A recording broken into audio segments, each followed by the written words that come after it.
my gosh. I think the clutch is really hot. It doesn't want to disengage. A 3D Motorsport manual clutch. I just said manual clutch. That means we're going to have another pedal to activate it, and then we're going to have our handbrake, and then we're going to have our gas. So I'm really stoked to install this thing. Currently, the way I had the seat mounted up previously, it was actually too close to the motor, so I took it off because this is wider than the previous clutch I had set up. So I had to take it off so I could put this on, test how far it sits, and then I can put my seat. And then once we finish the clutch and the seat, then we get to fully rip this thing. So it's pretty much there. We have this motor already good to go. It's running, it's healthy. On a standard go-kart, you have your gas pedal, and then you have a brake pedal that goes right here. It attaches to this. So I'm going to put the pedal back in and then run the cable to the clutch so that it can activate with my left foot, and then that'll be the gas. And then we have our e-brake, which we have to refresh because this handle is absolutely disgusting. So previously I had the engine pushed forward a ton more, and it was actually further out. So now that it's pushed in and further back, and then the seat position will be pushed to the left and back, actually probably a little more forward. I think this is actually going to give a better weight distribution, because before, when we were drifting on PVC, this wheel still had a lot of life, and this one would run out really fast. So I'm hoping that we can kind of shift the weight to the left a little bit and allow the PVC to kind of run out at a similar rate. When I did a quick mock-up of the clutch, the sprocket for the clutch is actually sitting on the inside of the drive shaft. So we had to move the engine to the left anyway so that it can align with the sprocket here. So if you're going to get this clutch, keep that in mind. It only runs on the inside of the drive shaft and not on the outside. I think that's just the way it's designed, so that the cable that comes out the top here can activate whatever.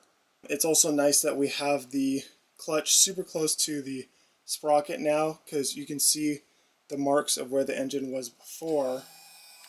It used to be super far forward, and what that did was it created a lot of slack in the chain, and the chain would fall off. Like, look how long this chain is.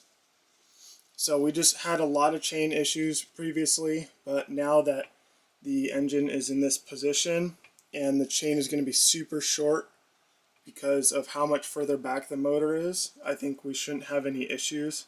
As for the rest of the kit, it's in this box here. So if you guys are curious on the clutch I went with, this is it, 3/4 bore manual clutch, heavy spring with the number 35 tooth sprocket. You'll notice that when you go onto their site, they have standard springs and they have heavy springs. So the heavy springs are actually meant for an engine that's producing quite a bit more power. Now, I don't know how much power my motor is going to be producing now that it's built, but regardless, since I wanted a heavier pedal feel, you know, since it was going to be my foot's obviously a lot stronger than my hand, so that's what we chose to go with, was the heavy springs. I ended up getting the clutch line that you can kind of add to the kit. I think it's like $12. So you might as well just order it when you are already on the site, and that will go right out the top of that hole there. And then, you know, we have some additional brackets and hardware to perfectly align our clutch. And this is our clutch right here. So I don't know how this works entirely. So we're going to be figuring this out together. which will be pretty cool. And then you kind of have, this is the plate that has the sprocket on it. So this will go around the clutch, and then you have the hardware. So here they provide a sheet that kind of, you know, shows how the engine's going to, or how the clutch is going to look when you have it on the engine. You can see you have the engine, you have the sprocket closest to the engine. This is the one I have, the 35. You can go to the 41, 420, 428 sprocket if you wanted. Since there's no instructions, but it basically shows you how it assembles together, you know, the way it looks. I'm going to take some time to figure it out, and then when I have it together and functioning, then I'll pick this back up and show you guys into what I did to make it all work. And then after that, we got to mount the seat, but I won't show you guys that, and then we'll go straight to testing this thing. So be sure to stay tuned for that. With a fresh motor, manual clutch, all the works. It's going to be sick, so stay tuned. In this hardware kit, there's 2 bolts that bolt this top plate to your engine, so you're going to want to go ahead and do that first. Next, it shows that you have a couple things that screw into the top that allow all the adjustment of, you know, your cable. So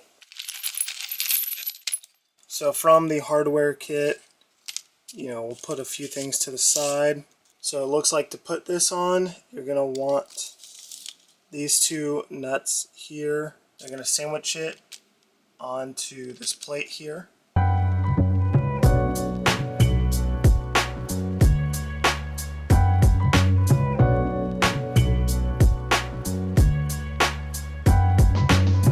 So it's going to look just like that. And then it's looking like we have to put this bracket in, but the thing is that the bracket bolts into these 2 holes right there. So we're gonna have to do that.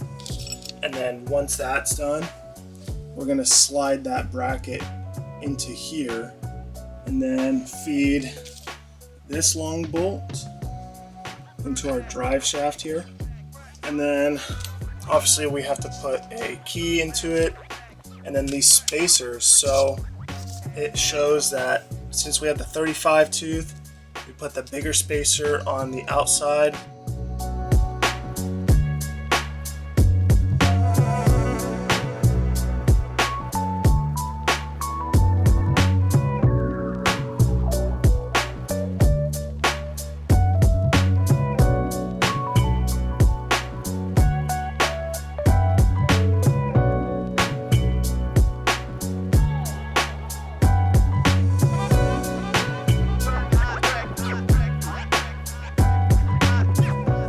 Even with my bung right here for my side cover vent, just absolutely perfect clearance everywhere.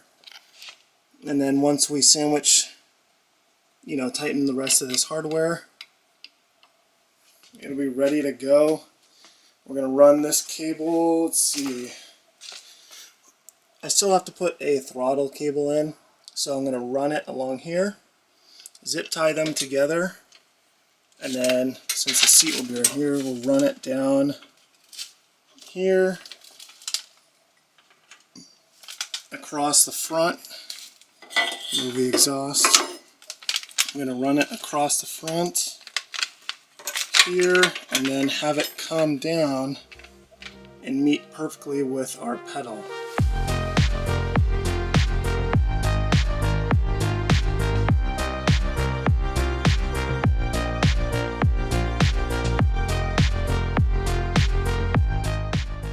Alright guys, so we have fully installed the clutch on the Drift Go Kart. Very excited to test this thing out. It looks absolutely amazing. It was a pretty easy process to get this thing to fit on. The only thing I would say is that the sprocket was really snug on my drive shaft. And so it was actually, it took me to, or I had to hammer it in and then grab like a tool to pull it back off, because I eventually had to, along in the process, I had to actually pull the side cover off again because I forgot a dowel pin. Different story. Anyways, I don't think there's a break-in cycle for this. So one of the things I would say also is that it chatters a little bit more than I would like. I don't know if that changes when I connect the cable to it, if that will quiet it, because it is pretty loud. It's almost louder than the engine idling. It's kind of crazy. So if you guys want to pick up this clutch, I'll leave a link down below. Let's get to testing this clutch out right here. So we are officially driving the Go Kart with our 3D Motorsports clutch on it. We have the clutch tied up to our pedal here, so it should fully disengage and engage. Everything's buttoned up. We got the chain on, the muffler is on, and then we have the MX650 with our camera on the back, so we should get some pretty sick shots of this thing.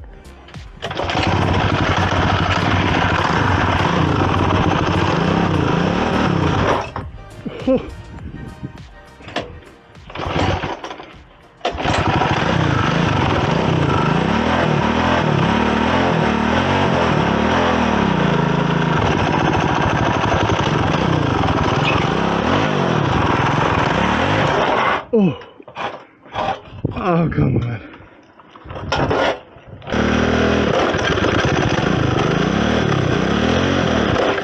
Oh my gosh. Dude, it is tricky. Oh my gosh. Oh.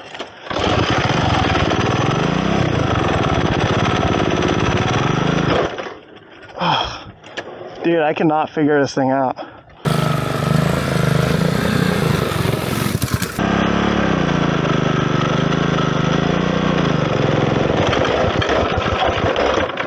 Oh my gosh. Why don't you stop? Huh? Why don't you stop? That sounds really bad. The whole thing jiggles, bro. I don't know. Dude, now I think the clutch is really hot. It doesn't want to disengage. How's the clutch behind you? You see it. Well, I was trying. It's a manual one. Oh, it's so sticky. I think I cooked it. Dude, I think I just cooked it, bro. Not bad. Oh, that blows.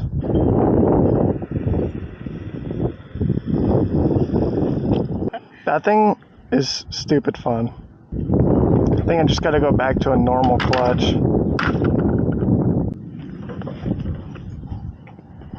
Here, bring it over here.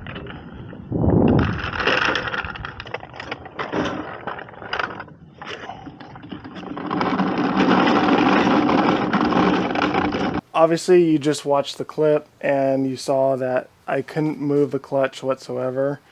Well, it's a couple days later and I still cannot move the clutch at all. So whether that is manufacturer's fault or my fault for burning it out, I think it's probably my fault, but it is what it is. Unfortunately, that was a very expensive mistake.